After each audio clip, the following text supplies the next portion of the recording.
जोलजीबी व्यापार मंडल अध्यक्ष धीरेन्द्र धर्मसत्तू ने ऐतिहासिक जोलजीबी मेले को 26 नवंबर तक बढ़ाने की प्रशासन से की मांग। बोले, नेपाल में है चुनाव, मेला होगा प्रभावित।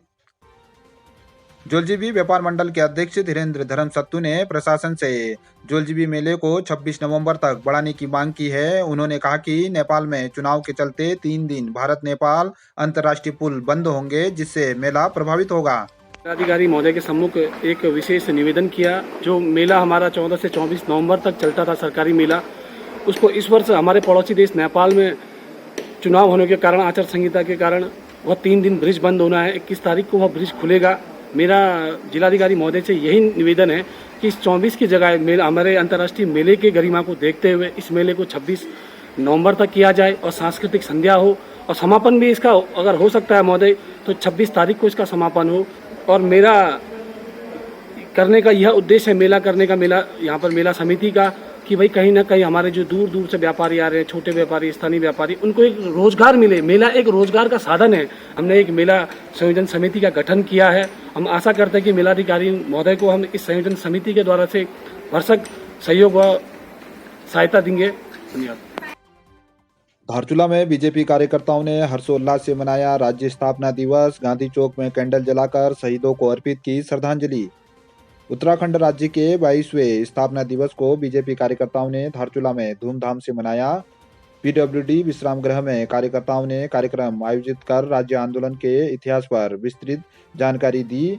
देर शाम गांधी चौक में कार्यकर्ताओं के द्वारा कैंडल जलाकर राज्य आंदोलनकारी शहीदों को श्रद्धांजलि अर्पित की गई। इस दौरान मंडल अध्यक्ष खीम सिंह धामी, नगर मंडल अध्यक्ष कृष्णा गर्ब्याल, मुख्य वक्ता अशोक नब्याल, नगर पालिका अध्यक्ष राजेश्वरी देवी, पूर्व प्रमुख राधा बिष्ट, भीम सिंह रावत, राधा मर्तोलिया, भगवती नब्याल, मोहन बहादुर, कैलाश धामी, प्रेम धामी, हरीश गुंजाल सहित कार्यक्रम संयोजक ग्रामीण मंडल हरीश धामी एवं नगर मंडल संयोजक महेंद्र बुद्याल आदि मौजूद रहे। आज उत्तराखंड राज्य स्थापना के 22 वर्ष होने के पक्ष में भारतीय जनता पार्टी धारचूला की ओर से स्थापना दिवस का कार्यक्रम किया गया, जिसमें इस राज्य को बनाने में जिन लोगों ने अपने प्राणों की आहुति दी उनका सम्मान किया गया, उनको स्मरण किया गया और राज्य आंदोलनकारियों को भी सम्मानित किया गया।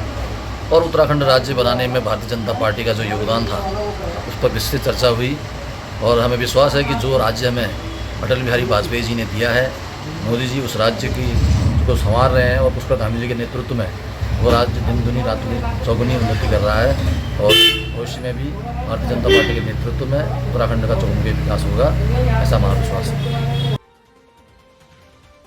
आयुष सीपाल का एमबीबीएस में हुआ चयन, क्षेत्र में खुशी की लहर, जनप्रतिनिधियों ने दी शुभकामनाएं। दार्मावेली में चीन सीमा पर 12,000 फुट की ऊंचाई पर स्थित भारत के अंतिम गांव सीपू निवासी आयुष सीपाल पुत्र गजेंद्र सीपाल का एमबीबीएस के लिए चयन हो गया है। उन्हें मेडिकल कॉलेज कन्नौज में दाखिला मिल गया है, जिससे सीमांत क्षेत्र में खुशी की लहर व्याप्त है। स्थानीय ब्लॉक प्रमुख धन सिंह धामी, नगर पालिका अध्यक्ष राजेश्वरी देवी, सीपू प्रधान शांति देवी, सामाजिक कार्यकर्ता जीवन सिंह सीपाल, पत्रकार सालू दत्ताल सहित क्षेत्र के जनप्रतिनिधियों ने उनके उज्जवल भविष्य की कामना करते हुए उन्हें शुभकामनाएं दी है। आयुष के पिता वायरलेस विभाग हल्द्वानी में कार्यरत हैं तथा माता सीता सीपाल आम गृहिणी हैं। कांग्रेस कार्यकर्ताओं ने पीडब्ल्यूडी विश्राम गृह में उत्तराखंड के शहीदों को किया याद, शहीदों के सपनों का उत्तराखंड बनने की जताई उम्मीद।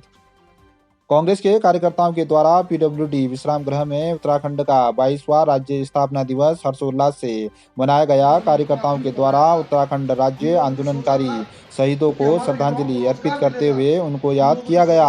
वक्ताओं ने शहीदों के सपनों का उत्तराखंड बनाने पर जोर देते हुए कहा कि सरकार को उत्तराखंड राज्य को अलग करने की मूल भावना के साथ किसी भी प्रकार का खिलवाड़ नहीं करना चाहिए और शहीदों के सपनों का उत्तराखंड बनाना चाहिए। इस दौरान ब्लॉक अध्यक्ष नारायण दरियाल, राज्य आंदोलनकारी पूर्व प्रमुख होशियार सिंह खेर, महिराज गर्ब्याल, भूपेंद्र थापा, निरुप गर्ब्याल, ओपी वर्मा, डूंगर दानू, रामू रोकाया, खड़क सिंह दानू, सौरभ मर्तोलिया, रूप सिंह दानू, जीत सिंह धामी, आन सिंह रोकाया, सभासद प्रेमा कुटियाल, नीरू धामी आदि मौजूद रहे। दातू में नवनिर्मित पंचायत भवन का खंड विकास अधिकारी ने किया उद्घाटन। राष्ट्रीय ग्राम स्वराज अभियान के तहत पंचायती राज विभाग की कार्यदायी संस्था ग्राम पंचायत दातू के द्वारा 10 लाख रुपए की राशि से निर्मित पंचायत भवन का आज खंड विकास अधिकारी दीवान सिंह कन्याल के द्वारा विधिवत उद्घाटन किया गया। एडीओ पंचायत घनश्याम जोशी ने बताया कि ग्राम पंचायत की खुली बैठक कर ग्राम पंचायत के लिए विकास योजना भी तैयार की गई। इस दौरान ग्राम प्रधान सहित दर्जनों ग्रामीण भी मौजूद रहे। डिग्री कॉलेज बलवाकोट में विभिन्न कार्यक्रम आयोजित कर हर्षोल्लास से मनाया गया राज्य स्थापना दिवस। राज्य स्थापना दिवस पर आयोजित विभिन्न कार्यक्रमों में उद्घाटन समारोह की मुख्य अतिथि डिग्री कॉलेज पिथौरागढ़ की नीलाक्षी जोशी तथा कार्यक्रम अध्यक्ष चंदवारा के द्वारा दीप प्रज्वलित कर कार्यक्रमों का उद्घाटन किया गया।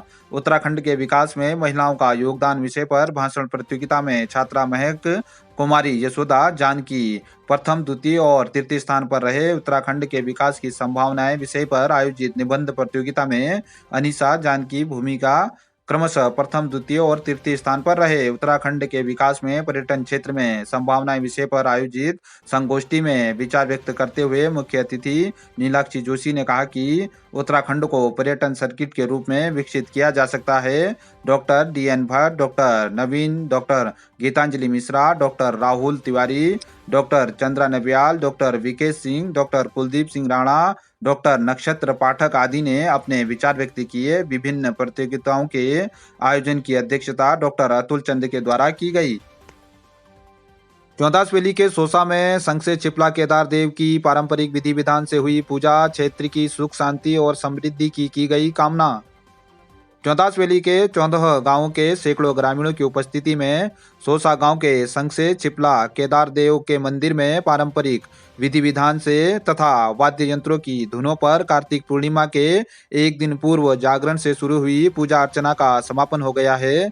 स्थानीय लोगों ने संघ से चिपला केदार देव से चौदास वैली सहित पूरे क्षेत्र के लिए सुख शांति समृद्धि की कामना की गई है।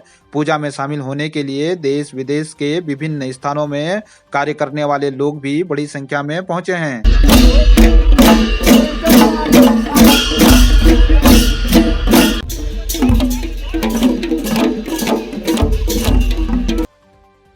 भारत नेपाल में भूकंप के झटकों से हिली धरती, लोगों में दहशत। सीमांत धारचूला, मुनस्यारी, तेजम, बंगापानी सहित धारचूला नेपाल में मंगलवार रात 1:58 में 5.7 रिक्टर पैमाने का भूकंप का झटका महसूस किया गया, जिससे गहरी नींद में सो रहे लोग भी जाग उठे। लोगों में अफरा तफरी का माहौल रहा, सभी घरों से बाहर निकल आए। बुधवार को फिर से 4.3 रिक्टर पैमाने पर मापी गई तीव्रता के भूकंप के झटके महसूस किए गए, जिससे लोग दहशत में हैं। स्थानीय वरिष्ठ व्यापारी श्यामचंद्र खरपाल ने बताया कि मंगलवार रात और बुधवार को तेज भूकंप के झटके महसूस किए गए, जिससे लोग काफी डरे हुए हैं। उन्होंने बताया कि धारचूला में 1980 को 6.8 तीव्रता का भूकंप आया था, जिससे क्षेत्र में काफी नुकसान भी हुआ था। स्थानीय व्यापारी दीपक वर्मा ने बताया कि भूकंप के झटकों से लोगों में दहशत है। उप जिलाधिकारी दिवेश सासनी ने बताया कि भूकंप से क्षेत्र में किसी भी प्रकार की नुकसान की कोई सूचना अभी तक नहीं मिली है। उन्होंने क्षेत्रवासियों से सावधानी बरतते हुए सतर्क रहने की अपील भी की है। झटकों से तो खतरा तो महसूस हो ही रहा है धारचूले में। इससे पहले 29 जुलाई 1980 को ऐसा ही इससे खतरनाक झटका 6.8 का धारचूले में आ चुका है। उस समय इंडिया और पाकिस्तान का हॉकी मैच चल रहा था और हम लोग ट्रांजिस्टर में उसको सुन रहे थे, तो एकाएकी 8 बजे जो है ये झटका आया था। उसमें उसने काफ़ी जो है यहाँ नुकसान पहुँचाया। पूरा जो है यहाँ के कच्चे मकान सब डैमेज हो गए थे। और उसको तो अच्छा हुआ कि उस समय माइग्रेशन ऊपर था, इस वजह से ज़्यादा कोई नुकसान नहीं हुआ। और क्या कहते हैं उसके ये भूकंप की स्थिति को देख के तो धारचूले में इसका खतरा है ही। कल हम खाना खा के तो सो गए थे आराम से, लेकिन भूकंप की तीव्रता इतनी तेज थी कि हमारी नींद से खुल गई और जो है इतना अफरा तफरी मच गई कि सब लोग घर से बाहर निकल गए। और दूसरा ये यहाँ पे मल्ली बाजार में ऊपर आपदा है, तो आपदा की वजह से भी बहुत डर अभी तक लगा हुआ है, डर कि यार कहीं कुछ ना हो जाए आगे भी। इस प्रकार की परेशानियाँ बहुत हुई और तीव्रता के कारण वो तो किसी को क्षति नहीं पहुँची। बहुत बहुत शुक्र है सभी लोगों का। और आगे भी ये आपदा की वजह से डर बना ही हुआ है हमारे अंदर। आज भूकंप आया था, उसके ऊपर भी अगर मैं अपडेट देना चाहूँगा कि हमारे धारचूला में कोई ऐसी घटना नहीं हुई है। काफ़ी तेज़ भूकंप आया था, मैग्नीट्यूड 5.7 का आसपास शायद भूकंप आया था रात को 2 बजे, यानी और उसका आफ्टर शॉक जो सुबह अराउंड 6:15 या 5:45 के आसपास आया था एक भूकंप। तो फिलहाल यहाँ पे हमारे पास कोई रिपोर्ट नहीं आई है कि जिसमें किसी की भी बिल्डिंग डैमेज हुई हो या फिर कोई जनहानि हुई हो। बट मेरा यही अनुरोध रहेगा कि बिकॉज हम जोन 5 में रहते हैं, तो हम यहाँ पे जब भी कंस्ट्रक्शन करते हैं तो अर्थक्वेक रेजिस्टेंट टेक्निक्स जो भी अवेलेबल होती हैं या जो हमारा लोकल नॉलेज है उससे अपनाएं और अपनी कंस्ट्रक्शन को थोड़ा बेहतर बनाएं, क्योंकि ये बहुत ही रिस्क वाला जोन है। एंड होपफुली हम जैसे ही थोड़ा अपना प्रशासन भी इसमें कुछ कदम उठाएगी कि लोगों को अवेयरनेस जनरेशन में हम लोग भी इसमें कुछ मुहिम चलाएंगे कुछ समय में। Thank you.